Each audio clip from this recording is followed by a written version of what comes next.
Hey, Fabe, hey, radio. Here's my review of AEW Dynasty 2024. Skipping the pre-show, I got my predictions. All three are correct. Anyway, the main show begins with Okada vs. Pac for the Continental Championship. Back and forth early. Pac grabs a headlock for quite a while. I think they were trying to figure out what they were going to do next. Match breaks down and go to the floor. Pac gets the advantage following a huge top rope brainbuster. Pac goes to the top rope. Okada knocks him to the floor with a drop kick. Okada runs Pac into the guardrail a couple times, rolls him in the ring. They trade strikes in the middle of the ring, and then Okada drop kicks and Pac again to the floor. Suspension DDT from Okada on the floor using the ring apron. Huge springboard moonsault from Pac to Okada on the floor. Back in missile drop kick for 2. We get a double down after an Okada shotgun drop kick. Okada hits a huge top rope elbow and he panders to the crowd before flipping them off. Super kick and deadlift German suplex gives Pac the upper hand. A Black Arrow attempts, but Okada moves. Okada counters a brutalizer attempt by raking Pac's eyes. Pac hits a tombstone. He goes up to the top rope. Black Arrow attempt. Okada gets the knees up. Okada stands Pac up, spins him around, Rainmaker. Okada retains. Good opener overall. Very entertaining match. About 20 minutes. Honestly, I thought it could have been a Dynamite main event. It didn't really have any build around it, or as much build as you need to be a pay-per-view match, in my opinion. But yeah, Okada retains. See who will challenge him next. Next match, the House of Black takes on Adam Copeland, Eddie Kingston, and Mark Briscoe in the trios match. House of Black works over Mark Briscoe early. He recovers, tags Copeland. Aleister Black tags in to tease a one-on-one with Copeland, but tags out to Brody King immediately. Kingston and Brody trade strikes and chops. Brody gets the upper hand with a corner cannonball. Black tags in and continues to dominate Eddie until Kingston hits a German and tags Mark Briscoe. Action spills to the floor and everyone brawls. Mark dives over the ring post onto Brody King. Mark and Buddy trade strikes on the apron. The House dominates Briscoe in the ring with quick tag. Mark finally takes Copeland, who takes it to Brody and Buddy. Black avoids all contact. Weird spot in the middle of the match where Eddie Kingston does all his chops and sort of loses his mind, falls down. There's a Tower of Doom spot. Everyone's down. Copeland hits an Impaler, and Mark Briscoe hits a Froggy Bow to Brody King, but it's only a near fall. I thought it was over there, but it wasn't. Triple spears from the face team, and everyone's down once again. One in the ring, and the other two were on the aprons. Adam lines up Aleister Black for another spear, but he counters by spewing Black Mist in Copeland's face and hitting the Black Mass kick for the victory. I think it's a nice tease. Overall, the House of Black wins the match. Nice tease for the Malachi Copeland match that needs to happen. I honestly thought it should have happened on this pay-per-view. I think this 6-man could have happened a few weeks ago on a Collision broadcast to sort of preview the title match. Instead of doing it backwards, I feel like they're probably going to end up doing a Dynamite or Collision title match now between these two, when it could have been saved and should have been saved for this pay-per-view. But yeah, House of Black wins. Hopefully Malachi takes that title. Up next, Julia Hart, Willow Nightingale. Not much to report here. Match was really short. It was only like 6 minutes. Reports Julia Hart was injured. Might have explained why this was only 6 minutes. Willow wins. New champion. Chris Statlander did not turn, as I had predicted. Post-match, Mercedes Moné comes out, moves down to the ring, walks slow as possible, gets in the ring, stares at Willow, turns around, leaves. Yeah, kind of pointless. Do not care at all. Again, this was another match that did not need to be on pay-per-view. It could have been on, again, a Dynamite or a Collision. Actually, with how short it was, it could have been a Rampage match, to be honest with you. Up next, Roderick Strong versus Kyle O'Reilly for the International Championship, I believe. There's so many belts, sometimes they're hard to remember all the names here. Both guys trade strikes early until Roddy hits a backbreaker on the top rope to Kyle. They trade strikes again until Roddy hits a half Nelson backbreaker. Roddy with a torture rack backbreaker. Just backbreaker after backbreaker to Kyle here. I don't know how he's standing. Kyle recovers with a series of strikes and sweeps the leg. Goes for a knee bar. Roddy recovers. Hits an Olympic slam and multiple running forearms. He goes for a leaping knee, but gets his leg caught up in the rope. It looked really awkward. Like he had it caught, but he didn't have it caught. That he just sort of hung in the air. So Kyle could hit a flying knee and another knee bar attempt. Roddy kicks his way out and hits another backbreaker. They trade more strikes to get a double down. Kyle counters a Tiger Driver with a guillotine attempt. O'Reilly brainbuster followed by an armbar. Roddy breaks free. Hits End of Heartache for the victory. Good match. Honestly, the first match was actually pay-per-view quality, in my opinion. Match had a build. Post-match, Adam Cole returned. They sort of did a... He sort of looked at it, stared at with Wardlow without actually looking at him. Sort of a little foreshadowing going on there, maybe. But yeah, good to see Cole out of the wheelchair. Good match overall. Yeah, up next, Hook defends the FTW title against Chris Jericho. FTW rules, so basically do whatever you want, nobody cares. Hook with a pair of suplexes and the clothesline sending Jericho to the floor. Jericho recovers and sets up a table. But Hook hits a German suplex. On the floor, Jericho nearly hits his head on the steel steps. Would have been kind of cool if he did. Sorry. Hook hits Jericho with a trash can lid a couple times. Hook with an awkward looking suplex through a table. It was a T-bone, but they didn't really rotate properly. Jericho just sort of awkwardly flies through the table. Back in the ring, Jericho gets the advantage with a boot and a Frankensteiner. Jericho gets a trash can and a kendo stick. Hook counters and puts the trash can on Jericho and whacks it with the kendo stick. Spot you see 1,000 times. Nothing really new there. Codebreaker from Jericho. Both men are down. Jericho goes for the old Jerry Lawler fist drop, but Hook moves. He applies red rum, but Jericho puts them both through a table to break the hold. Really bad looking walls of Jericho attempt follows. Jericho escapes another red rum with a low blow. Jericho hits 2 Judas effects, but Hook kicks out. Jericho, in frustration, goes and grabs his baseball bat. He stands and stares at Hook, says, "Don't make me do this." Hook moves forward. Jericho cracks Hook in the skull with the baseball bat and pins him for the win. It sucks that Jericho won this match, to be honest. It's just going to further this storyline, which doesn't need to be furthered. I can't believe Hook just took a baseball bat to the face, though. That was kind of cool.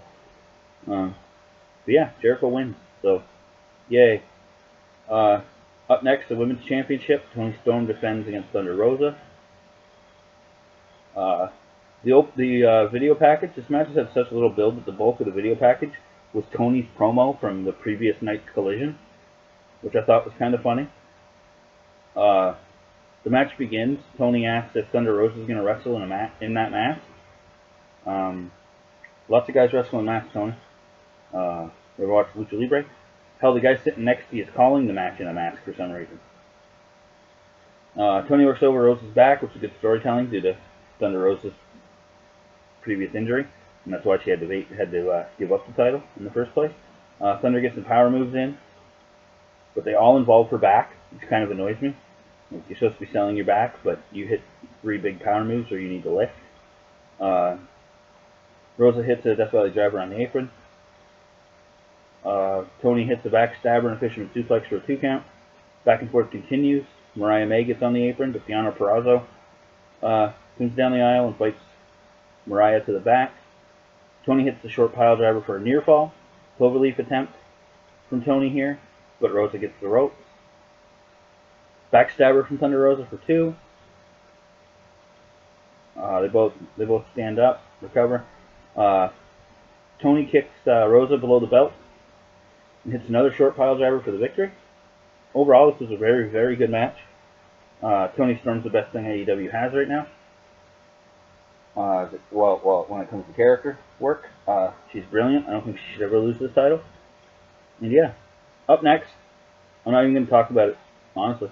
Match of the year, easily. Some of the most fun I've had watching a match in a long time. I didn't take notes because I just wanted to sit and enjoy it without distractions. And honestly, it's the best choice I could have made. Sorry there's no recap here, but a great match. I highly recommend if you're listening to this video, you should see this match. Because you can't call yourself a wrestling fan without witnessing this. This was amazing. I'm just going to move straight forward. This is the Danielson Will Ospreay match. Incredible. It's absolutely amazing. I'm just going to move straight ahead here to the tag team title ladder match. FTR versus the Young Bucks. Flying clothesline from Cash to the Bucks early, and he gets up limping. I don't know if he actually injured himself or if he was just trying to sell a leg for later on when he tried to climb a ladder. Bucks hit Dax with a ladder. Cash baseball slides the ladder into the Bucks. Old spot you see in every ladder match these days. Bucks get the better of Cash, get the ladder in the ring and start climbing. Dax stops the Bucks and team straight strikes until the Bucks throw FTR into a ladder. Dax tosses Nick off the top on a ladder and backdrops Matt on the same ladder. Action spills to the floor. The Bucks regain control. They bring a bigger ladder in the ring, and now a now bloody Dax stops them again. They proceed to beat him with chairs. Nick tosses a chair at Cash and sets up tables on the floor. Bucks make a ladder bridge between the apron and the guardrail. Cash moonsault off of the bridge, takes out both Bucks. Cash piledriver attempts, but he gets crotched on the ladder bridge. The Bucks stand on the ladder and do a BTE trigger. Cash recovers quick. FTR hits a double suplex in the ring in the old Steiner special on Matt Jackson, the top rope bulldog thing. Nick stops Cash from climbing, but gets Dax slingshot powerbomb instead. Cash spears Matt through the ropes through a table.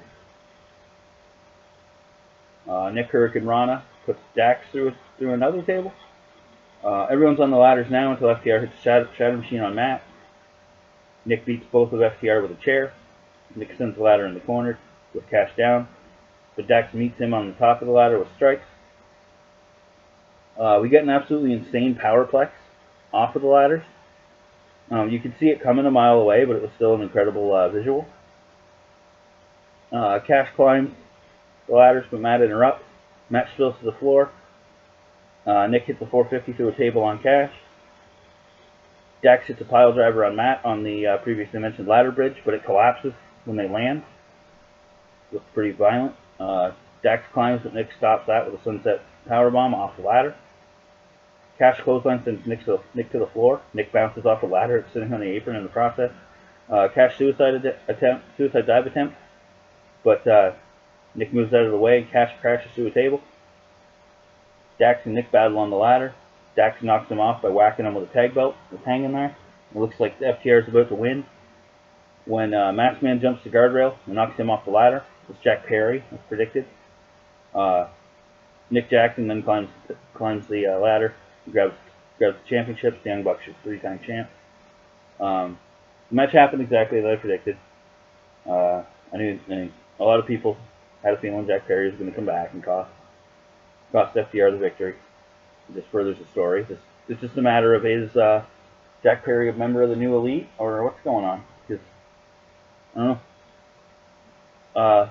Finally, the main event of the evening: Samoa Joe defends his AEW World Heavyweight Championship against Swerve Strickland. There's a very vocal Swerve's House chant to begin the match. Good back and forth until it spills to the floor. Joe plants Swerve on the announce table. The ringside mats get pulled up for exposed concrete. There's a flip dive from Swerve, but Joe gets the upper hand back. A muscle buster attempt on the concrete is countered briefly, but Joe hits a power slam instead. Back in the ring, Joe sweeps Swerve's knees, and it looks pretty violent. This is landing, face first. It's cool. Joe continues to dominate Swerve and ground him.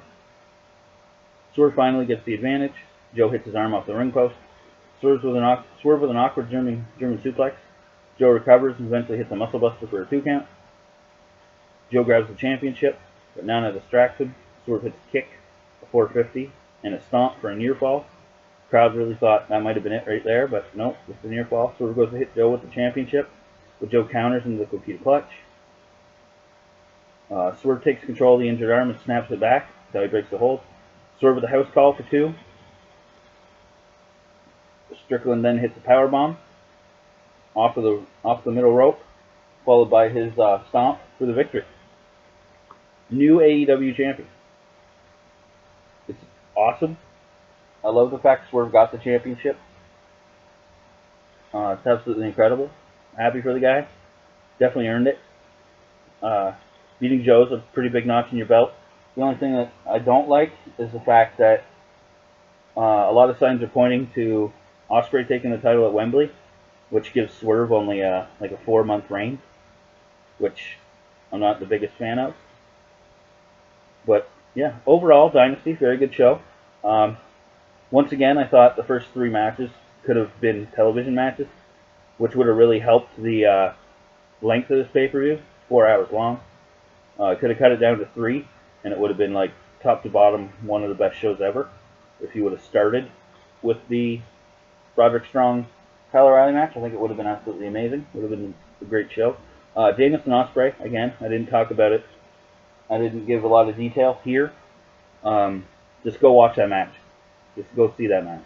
Absolutely incredible. Worth the price of the pay-per-view alone, to be honest with you. Absolutely amazing. And that's my review. That's all I can say. That's my full review of AEW Dynasty. And this has been Kayfabe Hayes Radio.